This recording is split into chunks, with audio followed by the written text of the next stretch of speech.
right, good morning, and welcome to The Point for this Friday. It's the final one for the week, and we've got a split session this morning. I've got with me at the present moment Miss Connie McQuilkin. She is the Deputy Labour Commissioner, and of course she's talking this morning about something that is relevant. Everybody's talking now Christmas. People are working lengthy hours and overtime and so forth. So she's here to talk about the minimum wage. And good morning, my dear friend. Good morning, and good morning, everyone. Good morning to the viewers and listeners of GBN. Yes. How are you? How's the Christmas season shaping? Oh, well, it's shaping. It's busy times for the Ministry of Labour.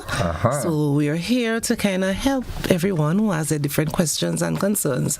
We are specifically concerned about the persons who work the extra hours, especially at this Christmas time.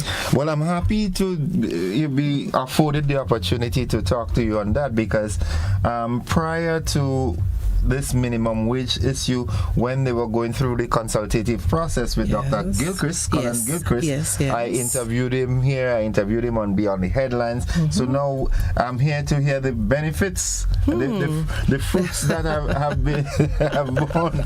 So with the season on hand, one thing that is certain: employees in certain sectors will be required to work longer. Yes. Maybe definitely harder. Yes. And everything like that. So what are the parameters surrounding that? Well, we are specifically concerned about the longer, harder hours. Nothing wrong with working hard, but you must be paid accordingly. Okay. Yes. So specifically for the persons at the Ministry of at the Department of Labour, we are targeting specific different persons who may have a little concern at this point in time.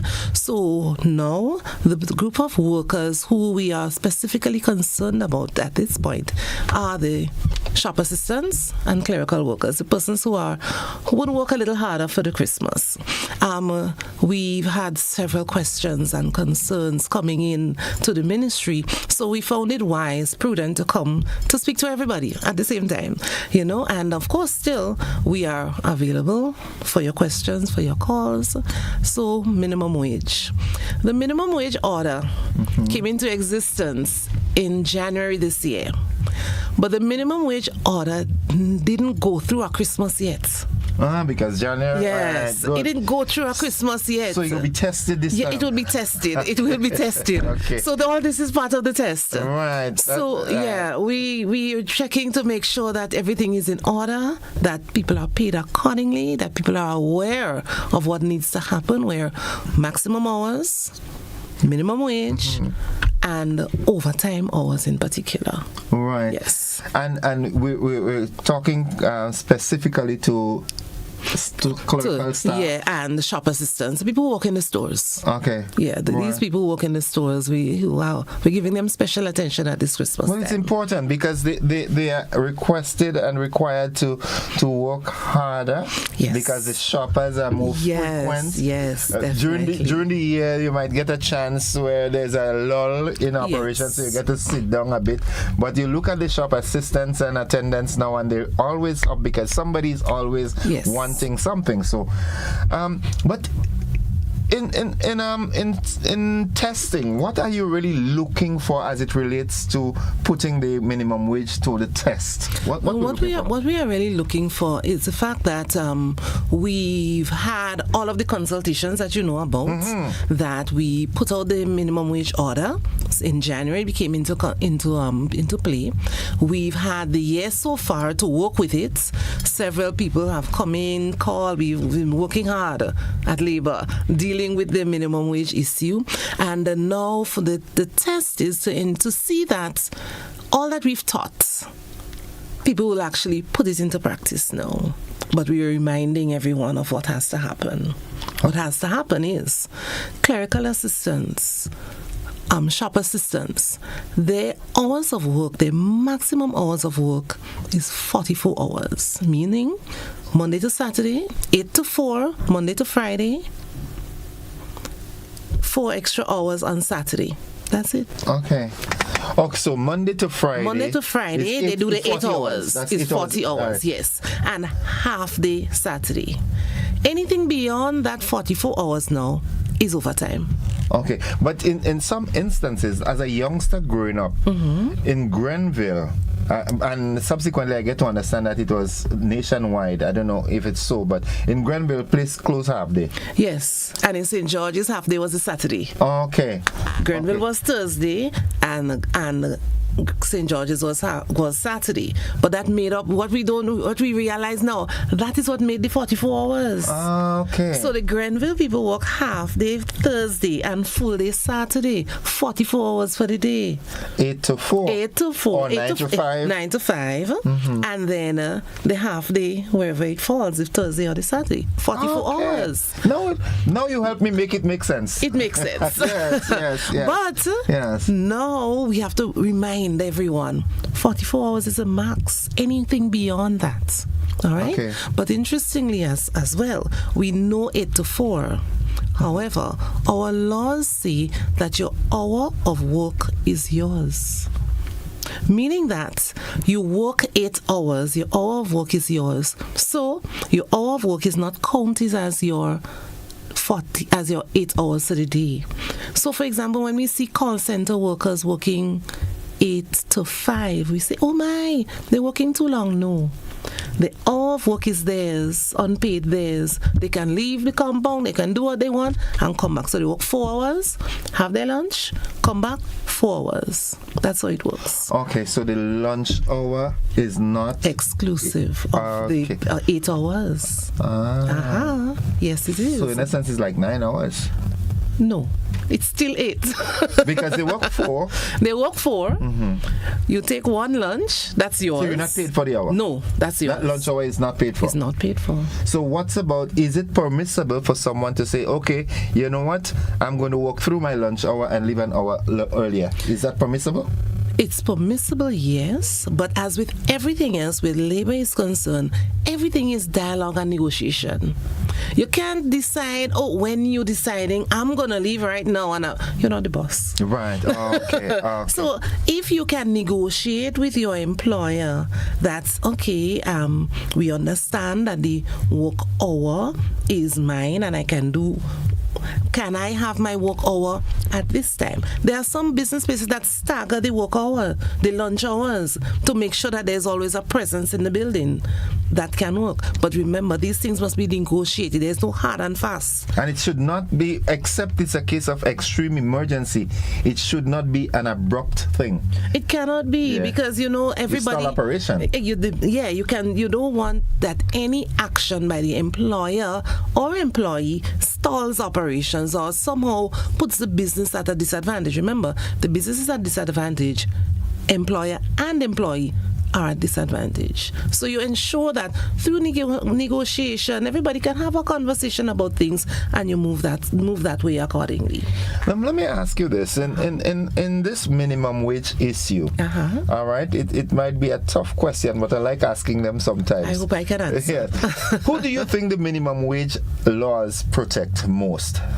That's a wonderful question. It protects, and I need to explain about this. It protects entry-level positions. It protects persons just coming into the business. It protects unskilled labor. So, the reason why I say this is really important is this. The majority of Grenadians should not be working on minimum wage, because minimum wage is simply the lowest you can go. Right. The majority of Grenadians should not be there. For example, I'm working 10 years in a business. Minimum wage is not for me. Right. I am highly skilled. Minimum wage is not for me. I should have gotten to the point already. Yes. Through negotiation again and having a conversation, dialogue with the employee, that I should be beyond that. So the minimum wage is for entry level, I'm still on probation, this kind of thing. So we should not treat the minimum wage as if it sets wages. The minimum wage order does not set wages. Just create the threshold. Create the threshold. You can't go below this. Okay. That's all. Right. That's what it means. Okay. So, wonderful question. All right. Okay. Let me just and you see that's the thing about it. That's how I flow, right? I have no paper in front of me. I didn't even know I was going to be here this morning, but nonetheless, we roll. I just want to let members of the listening and viewing audience know that we are having this conversation up to 30 minutes after 9 because we do have the G Cruise project coming on next. So the To The Point program is split in two this morning. So if you have any questions and concerns that you'd like to raise, you can call in and raise them within that time. At 9:30, that's where this segment ends. Okay, lovely.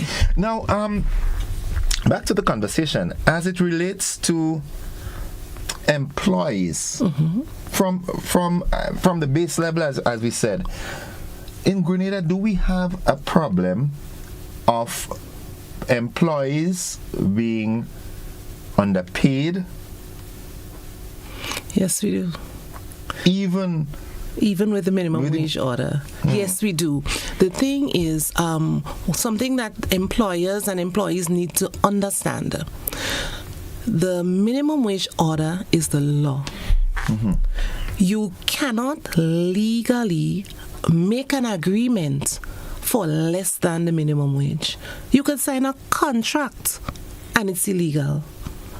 So once it's below the minimum wage. So, for example, we have had cases at the Ministry of Labour where people came to complain, look, I have been paid since January $200 less than the minimum wage. When we call the employer and we'll explain to them, what they have to do is pay them the $200 retroactively, because it becomes by virtue of the fact that this is now the law. It now becomes illegal to pay less. Okay. Someone is asking, what about the road workers? What that doing the bushing? What is the minimum wage? The agricultural workers work for $60 a day. $60. That's it. However, how many hours? That's the thing.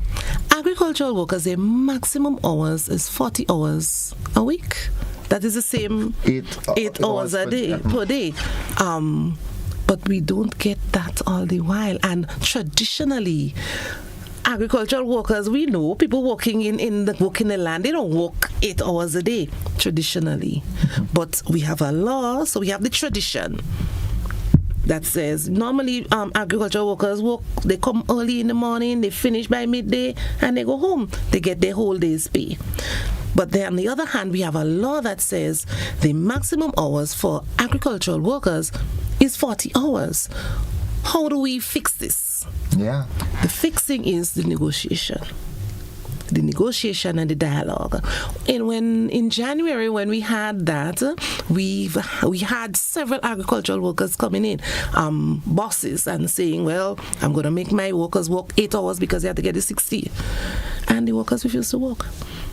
And they had to go back and negotiate. All right. They negotiated. This one is touchy. Yeah, it's touchy. It's touchy. So I can only tell you what the law says. The negotiation between employer and employee can work for anything above the minimum wage. So you can negotiate for better wages, for better conditions than the base that the law provides. So if agricultural workers, for example, have to work maximum 8 hours, 60 hours a day, $60 a day. That's minimum. That's minimum. So it's up to you as the employee to prove yourself and say, okay, this quality of work, I'm working for $100 a day. Yes, so I have my yard to cut. It's just the one day. And I say minimum wage is $60, I'm offering $60. I would not get my yard cut because nobody's going to do the work for $60. You understand? Yeah. So I'm going to end up providing better conditions than what the minimum provides. So because there are no perfect laws, There's no perfect law. There is no law that would cover every single instance. Then we have in order to keep industrial peace, you must negotiate and dialogue to come up with a happy minimum. That's where the trade unions come in. And the lawyers. The lawyers, right. Yes. But let me ask this. What, because this one is critical. Yes. Right? As it relates to the agricultural workers, what was the final decision on that? How did you work around this? The workaround came down to all we can at the Ministry of Labor, at the Department of Labor, say, this is the law, this is the law. You have to give 8 hours. You have to, but you see, 8 hours is the maximum. The minimum? The 8 hours is the maximum. Or 8 hours is the 40 hours. 40 hours is the maximum for the week, the 8 hours for the day. But an employer doesn't have to hold fast to the maximum. They can say, they can negotiate otherwise, because I mean, I'm not sure how many agricultural workers cut land, cut bush for whole morning to 4 o'clock. Yeah, we don't know. See, that doesn't usually work. I haven't seen it in my lifetime.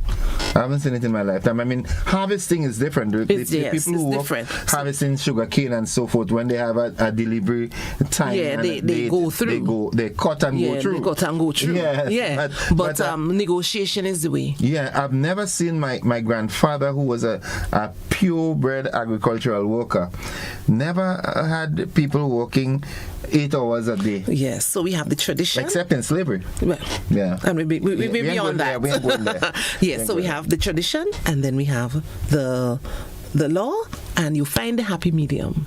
As long as it doesn't go below what is minimum. So it's all about, folks, it's all about negotiation. Yes, hey, we've got 8 minutes left in this segment. Yes. Clerical workers. You want to get into the conversation to clarify something. Now is the time to call, right? Yes. So let's go to clerical workers. The clerical workers and the shop assistants, we really want to pinpoint this in this time.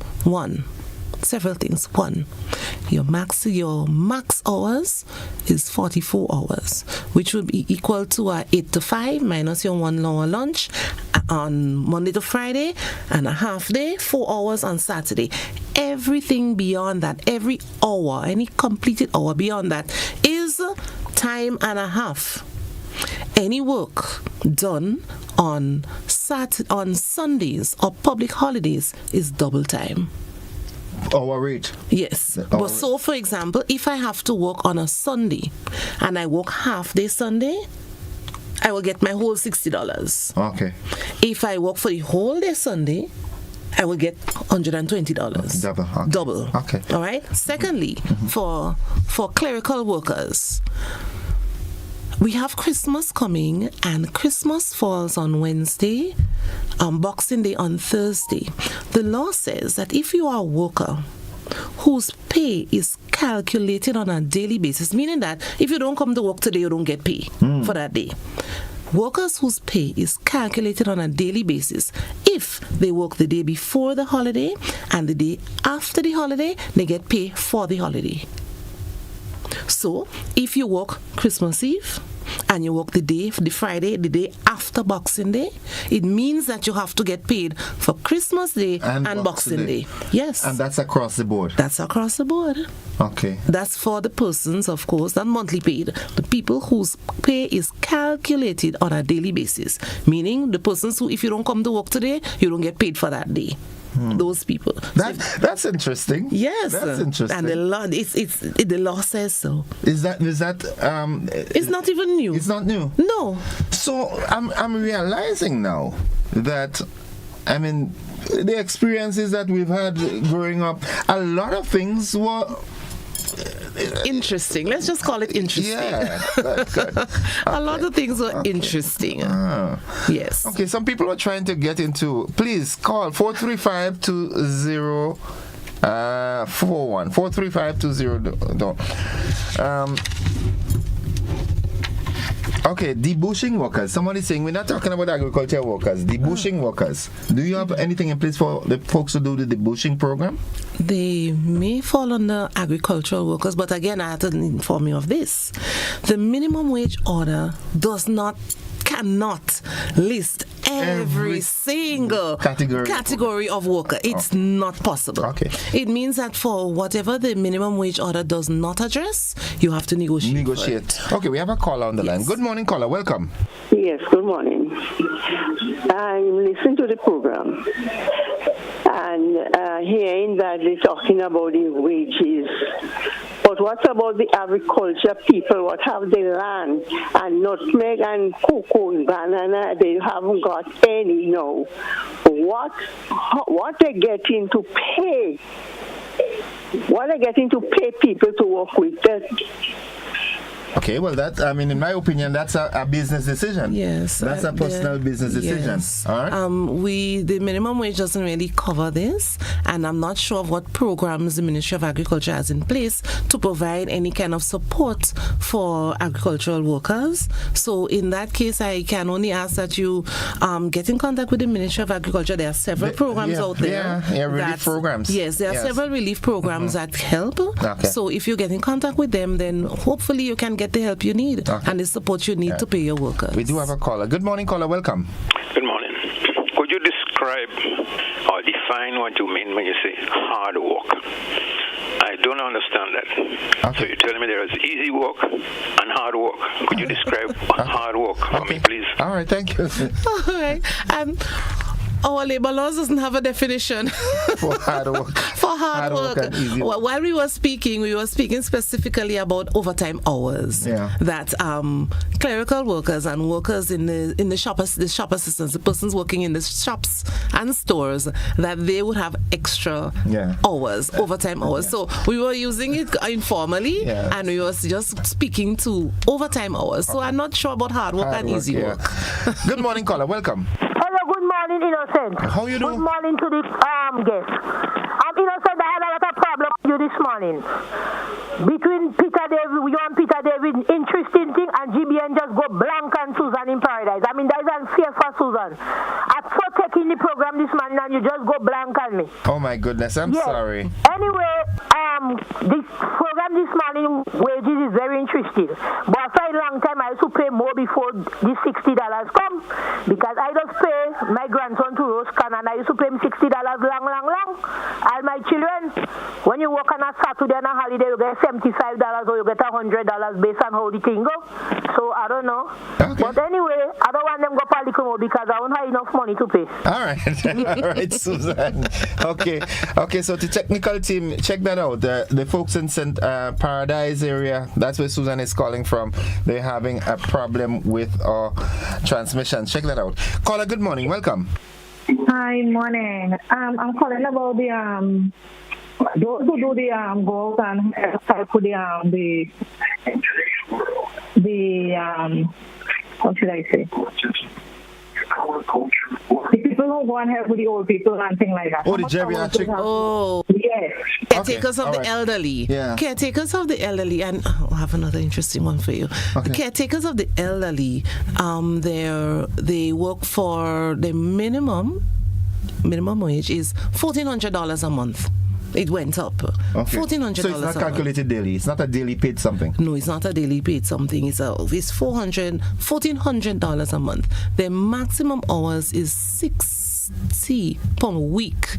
However, they have legislatively the equivalent of 2 hours break. So they can take a lunch break. They have to take a afternoon break. So they have 2 hours of break.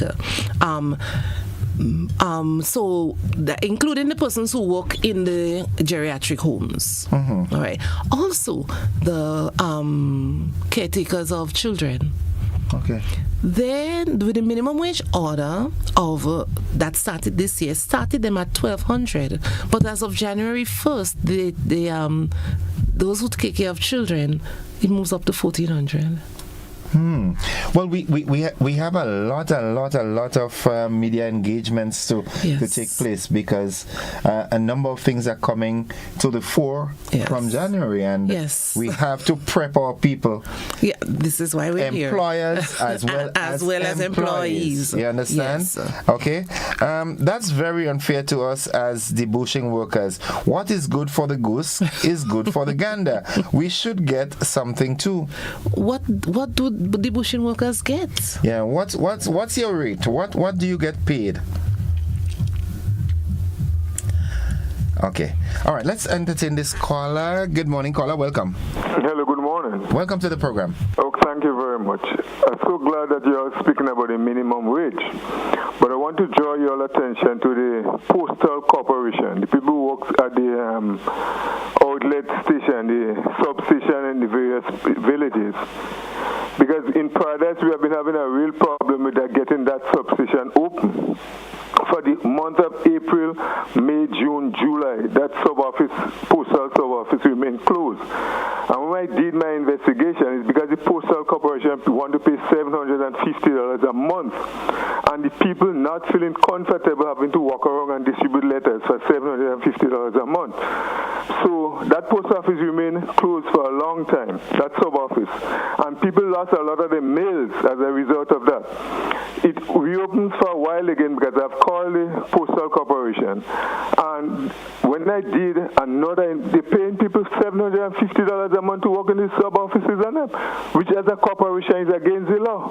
So I want to like some comments on that, please. Okay, thank you very much. All right. Interestingly, the members that you're speaking of, they have a union. Okay, they're unionized. They are unionized. Okay. So in cases where they have a union, their union will negotiate for better services, better wages, and so for them. So in that case, then we need to get a visit from their representatives to have a discussion. Did these workers, did they fall under any of the categories that that's the thing. They are? No. That's the thing. Yeah. And because there are no perfect laws, not every category can fall in there. And we do not have what is called a living wage. Some countries have a living wage where they put a standard. Everybody just fall there. Yeah. No, we don't have that. Okay. What we have is several categories. So outside of the categories, as I said, negotiation. All right. Before we wrap, because we have already overstepped our time, unfortunately, someone is wondering about the folks, the ancillary staffs at the schools that work in the kitchen and so forth. Some of them get, someone is saying that they get $800 a month for years. They too have their union. And we've had negotiations with their union. Okay. So they need to give us a call. Tell us a number. Man. Oh gosh, let me make sure I have my number. Yeah. Hold on. Yeah. Someone is saying that, the kitchen staff. All right. Okay. So the bushing need to it falls on the agriculture. Yes, so there will be agriculture, but that's of course. Yeah. A negotiated settlement would be the best here because, as always. Okay. Yes. So our number 440-2532. Okay. Or you can email us labor@labor labor@labor. You can drop in as well. Drop into the ministry. Into the Ministry of Labor. Third floor? Third floor, yes, Ministry of Labor. We do also have, for those of you who find it difficult to drive or to go all the way over to the Botanical Gardens, we do have a small sub-office at NIS building in the middle of town. Okay. So you can also, we have an officer there who is always ready and willing to take your complaints as well. So in any of these three ways, you can get in contact with us and we'll be happy to give you any other information that you need. Miss McQuilkin, I'm happy to accommodate you this morning. We've exhausted our time, but what I do know is that we have a lot of conversations to have in the coming year, as early as possible. Yes. All right, because there are some new laws that are taking effect and so forth, and we would, being the prime media outlet, it's imperative that we, get our audience up.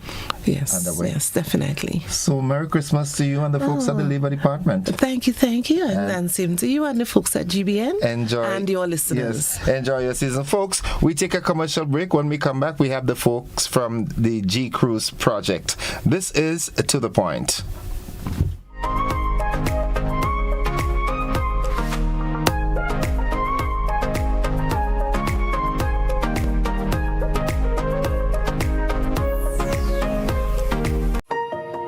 For 30 years, we've been driven by a commitment to our customers and to continuously improving our standards of quality. Through every success and challenge, your support remains unwavering. That loyalty has inspired us to listen, learn, and return with a renewed commitment. We've taken important steps to ensure that your health and safety remain top priority. And each bottle is a reflection of our promise to deliver the highest standards of quality. As we move forward, we want to thank you for always standing by us. We are honored and extremely grateful to be back. Thanks to you. Thank you. Thank you. Thank you. Thank you. Thank you. Thank you, and cheers to 30 more years.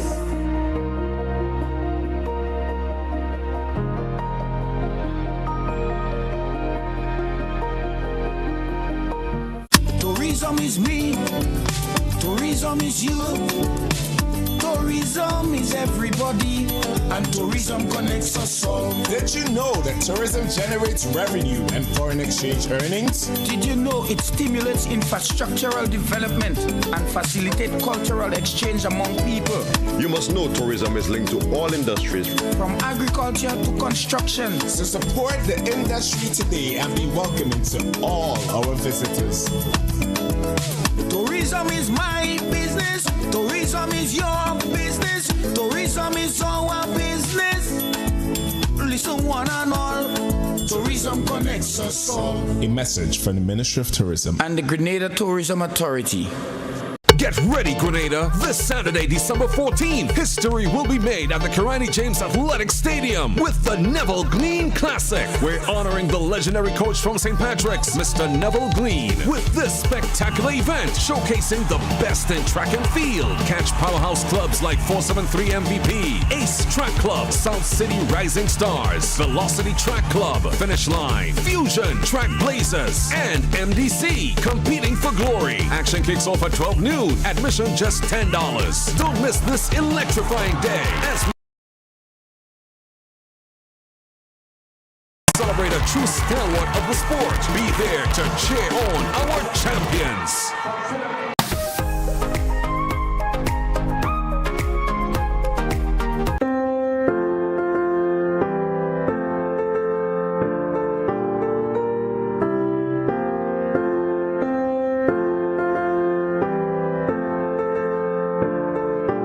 Stacia Blake with GBN News. From all of us here at the Grenada Broadcasting Network, we wish you and your family a joyous holiday season filled with peace, love, and happiness. Thank you for continuing to make GBN our nation's #1 newscast. It's been our honor throughout 2024 to bring you timely updates of local and international news, and we'll continue to earn your trust as we move into 2025. We wish our beautiful island nation God's continued protection as we move forward as one people who are on one journey with one future. Happy holidays from the GBN News team.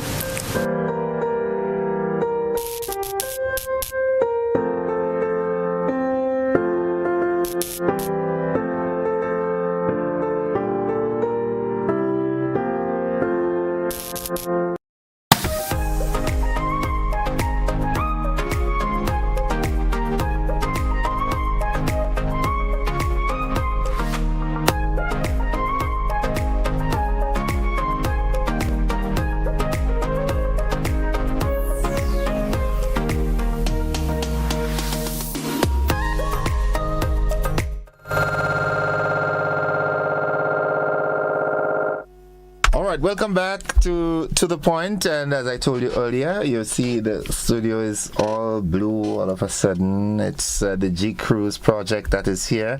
I've got with me in the studio Miss Janelle Ruben Maguire. She's a communication specialist at G Cruise, and also Miss Brian Bonaparte. He is the project manager. Season's greetings to you both, and welcome to the program. Thank you, and same to you. Good morning to your listeners on GBN Radio and Television. Well, you sound nice. Thank you, and same to you as well. Good morning to everyone. Oh, you sound Greener Carrick and Pity Matnik. Good. All right, folks, it's 20 minutes on to 10 o'clock, and we're talking G-Cruise, we're talking climate resilience, water sector in Grenada, and so forth. Before we get into the gist of the conversation, though, what is the G-Cruise all about? What is G-Cruise? Yes, thank you for giving me the opportunity once more. G-Cruise means Climate Resilient Water Sector in Grenada. So it is a climate resilient water sector project. Mm-hmm. And it's quite comprehensive because it involves all different aspects such as water governance. You're talking about PR aspect as well, where we talk to the various persons about the need to conserve water. There's also the infrastructure aspect, which primarily involves NAWASA. There's also the updating of our national adaptation plan. And then, of course, there's also the regional learning replication, where what is done in Grenada is also being trying to be replicated in other countries in the Caribbean.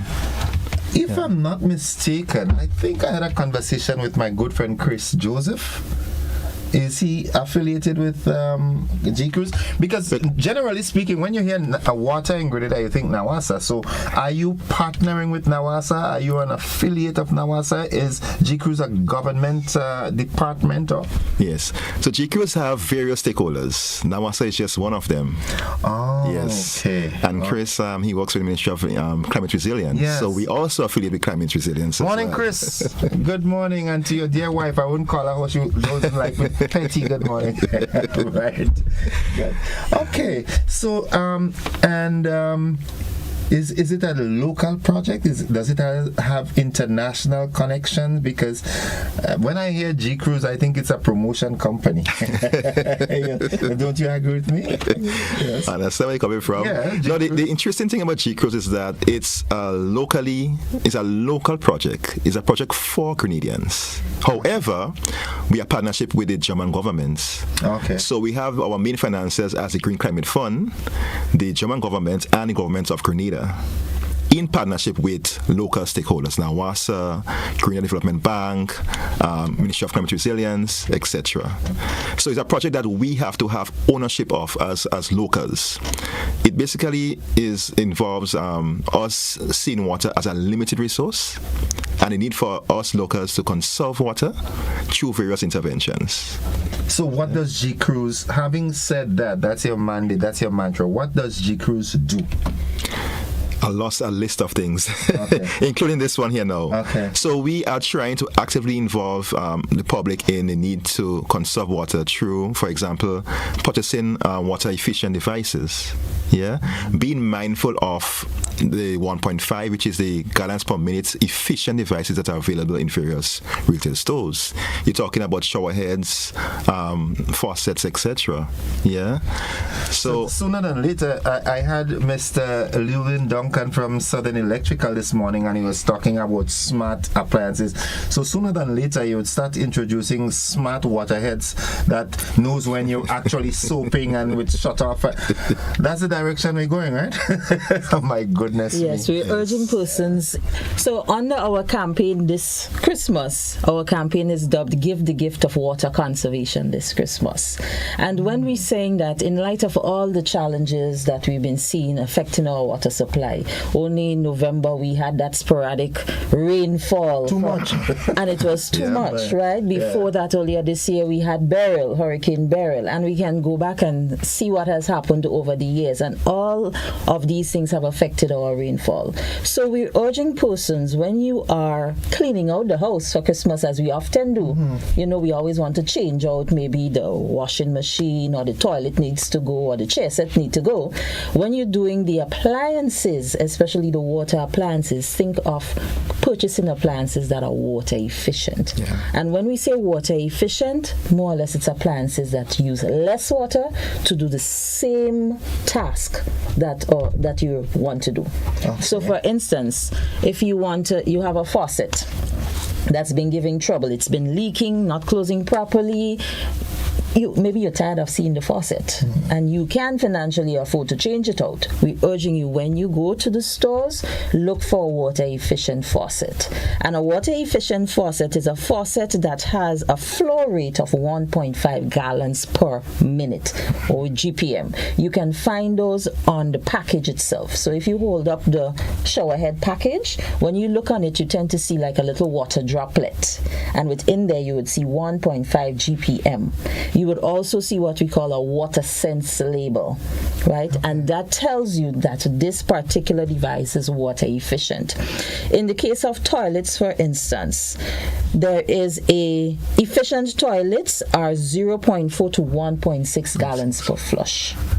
All right. What we have traditionally in our homes is what we would call water guzzlers, or above the 1.6 gallons, right? But now the efficient toilets, you have the dual flush. So when you go to do one, you press the smaller button. Right on top of the tank, you see some toilets have two buttons. One shapes oddly. One is a bit smaller than the other, right? So the smaller one is for the one, and the bigger one is for the two, right? The smaller one is for the small one. The bigger one is for the big one. For the big one, right. Okay. So those are the things we're urging persons to look out for. Again, when you're engaging in cleaning, you know, a lot of us have to have our hose, and we get our garden hose. Bad culturing, eh? Yes, but when you're using those hose, we're asking you to ensure that the nozzle is water efficient. And these nozzles must be they have spring-activated triggers on them, right? So the nozzle, it's a spring-activated one. It has an aerator.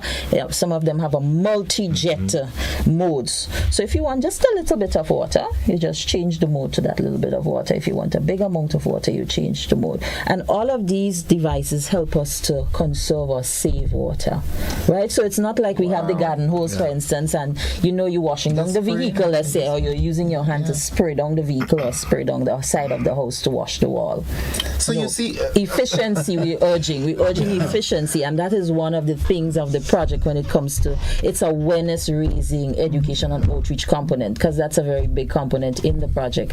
And since the project have started, we have embarked on seeing how we can reach each and every sector to implore upon them to think about water efficiency, water conservation. Because when you repeat, it becomes a habit after a while. So when you're brushing your teeth, don't just leave the pipe open.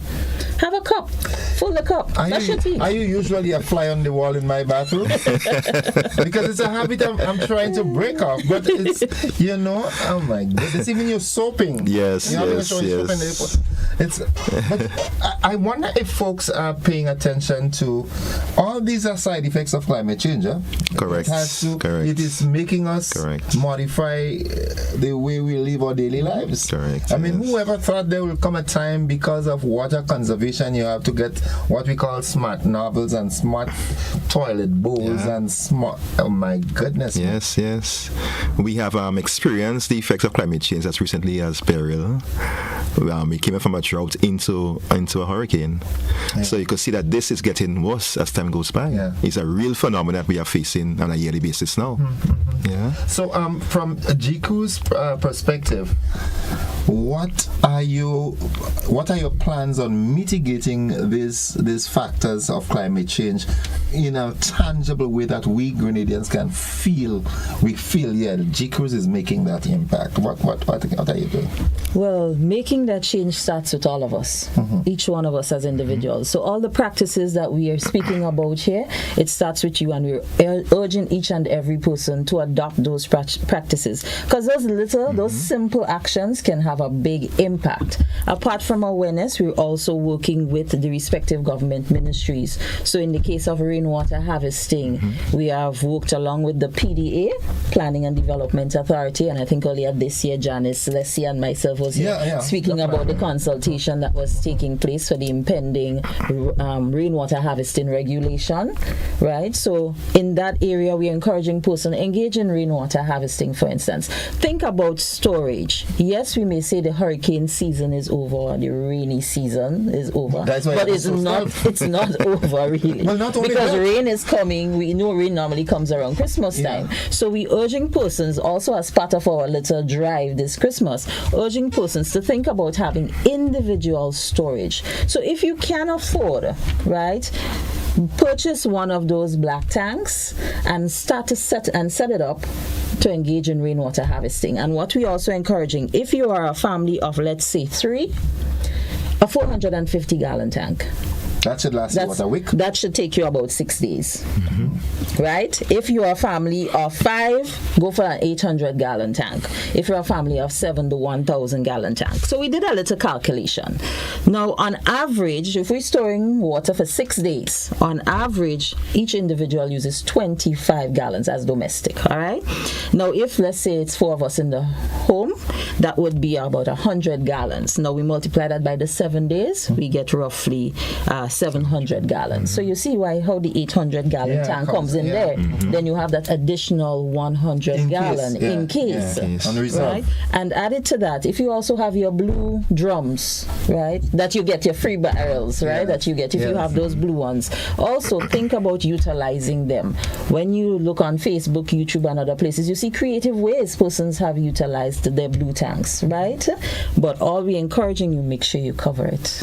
All right. Make sure you cover it so we don't have that bone illnesses, disease coming about from mosquitoes and all of that. Ensure you cover it. So that's what we are encouraging persons to do. Apart from that, we have the pipes that's being laid. A tank is also constructing as well. And will soon be operational. So Brian, where is this? So we have various sites around the country. The one that is close to being commissioned is the one in Tufton Hall. St. Max. Okay. Yeah. So very soon you will see a couple of tanks around various sites around the country being commissioned.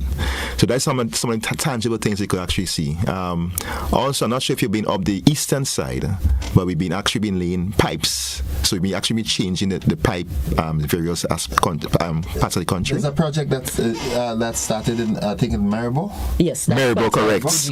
That's what it yes. Maribor to Tivoli. Okay. Yes. So we are changing the aging pipe infrastructure as well, right? So that let me get this clarified. That's a G Cruise project. Correct. Yes. Okay. So that's where the NAWASA aspect comes in. There's a hardcore infrastructure aspect. Okay. So the whole aim is basically what you experience in the dry season gone. You mightn't be as severe in 2026. Next year it's too soon because we're still implementing. Right. However, in 2026, it will not be completely gone in terms of no problems in terms of dry season, but we're trying to help to mitigate. Well, the dry season, there's nothing you could do to save us from the dry season. What is important is that we prepare so that we can handle it better. That's right. That's right. The seasons are going to get drier. Yes. The seasons are going to get drier. The hurricanes are going to get more intense. That's right. So what is important is that we as a people, we have to prepare to live with them. That's right. So that's why this project is so timely. Okay. Yeah. So from G Cruise perspective, are you giving out anything for Christmas? I put in my hand up. No. Well, sadly, no. We're not giving out anything, but we are encouraging persons. Encouraging persons to engage. Good advice. Okay. Yes. All right, folks. It's 7 minutes away from 10 o'clock. Don't forget the Christmas with GBN comes up. Of course, the program is interactive, so let's accommodate a call or two. Caller, good morning. Welcome. Good morning, Mr. Joseph. Greetings and greetings to your guests. Welcome. Wishing you the best for the season as we celebrate the Feast of the Nativity. Listen, I thank you for the information. I heard a gentleman a while ago, the lady, pardon, speak of those who can afford. Now, my question is, how can this program, whatever, assist the person, quote unquote, that can't walk again? Well, according to the circumstances, with a disability, blindness to wit, and beyond 70. It pains me when the water flow off this roof and so on. And how can you help me to set up a system that I can save or harvest, being the correct word, some water into these quote-unquote blue tanks? Does your project provide for assistance to individual citizens, and if possible, according to my circumstance? Thank you very much for what it's worth. Thank you very much, caller. So under the project, we don't provide individuals with water storage tanks and all of that. What I can say is that through the GWAP, that's the G Cruise Water Ambassadors Program, we were able to provide 5 households with rainwater harvesting system. And that is because of on the program that we had in collaboration with YAC. That's the Caritas Grenada, the Catholic arm, right? The Catholic youth arm. And we were able, through that program, to provide 5 homes, actually, 5 families with rainwater harvesting. But it's not that the project would provide individual storage or assist persons in tanks per se. Let me just chime in a bit as well. In terms of helping out individuals, it's important to know that we are actually, there's a component called the Challenge Fund for Agriculture, where we assisted 90 farmers in getting rainwater harvesting systems, irrigation systems for their respective farms, and so. And this equipment will be on island very soon. But in the caller's case, it is an individual, and as he hinted, he has physical challenges. So, but their fund doesn't cater for this sort of. Not really. Okay.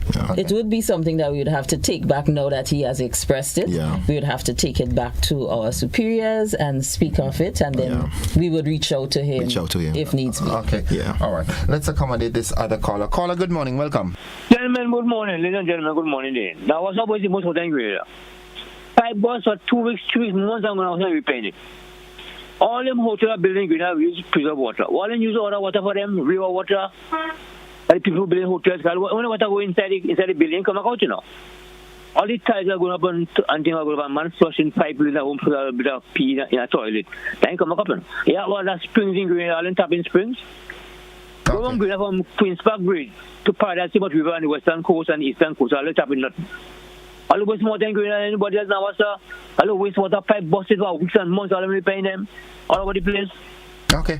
All right, thank you, caller. Let me just add to that. This project has seen the setting up of the non-revenue water unit, right? Non-revenue water is basically leakages through the system. And we all know that is a prevailing challenge that NAWASA face on a daily operations. So that unit now will basically pinpoint wherever there are leakages in the system. Something that was never done before prior to this project. What's the budget for this G Cruise thing, man? All you sounding like all your heavy, man. 135 million EC dollars. Okay, and was it the majority of the funding goes towards infrastructure? Right. And what's the life cycle of G Cruise? Is it something that will climax or it will come to an end in June 2026? Wow. Okay, so you got to spend the monies. It is being spent. It's being spent. Good morning, caller. Welcome. Okay, we seem to have lost a. I didn't realize that it was that. Okay, so is it a phased something? So when this phase concludes in 2026, another phase rolls in, or at 2026, that's it for G Cruise? I won't be seeing your beautiful faces anymore. That's it for G Cruise until maybe if something magical happens between now and the time the project ends, then maybe there will be. But for now, it's ending in 2026 June. Let's go to the telephone line. Good morning, caller. Welcome. Good morning. Season greetings, and I have to say to your superior and your guests there, they are getting old. Your superior getting old. So we pray for I'm talking about last couple of days, the human rights for the seniors over 70. I'm speaking, advocating for all the people, them and the ministers, that they will need water. It's a human rights. So they must get it right for the new year. It gets subsidies from the oil and the gas and the. Look, have a good weekend. Okay, all right. Okay. I must also say that we have been meeting with the hardware retailers, right? Earlier this year, ourselves and NAWASA, we had a meeting with the owners of respective hardware stores, speaking about, the whole drought situation and all of that. And coming out of that meeting, the retailers, many of them made a pledge or a commitment to ensure that they have these efficient devices that we are speaking about and the respective materials for the rainwater harvesting. So they already have it in stores. does, right? So we are encouraging persons when you go what to look for. Because these efficient devices is not something that's coming on stream now. You know, it's already in these hardware stores. I'm sure you might have wanted to change out your faucet and you went and you buy an efficient device and you did not realize that, it's an efficient device. I pass home period.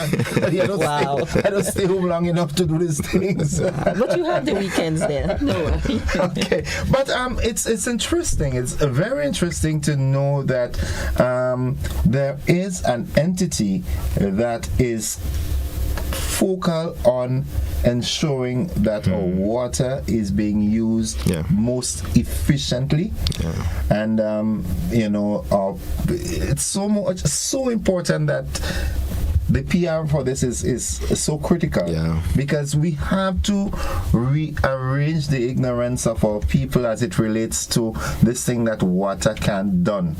We saw what happened. Our rivers are getting lower. The water levels are getting lower.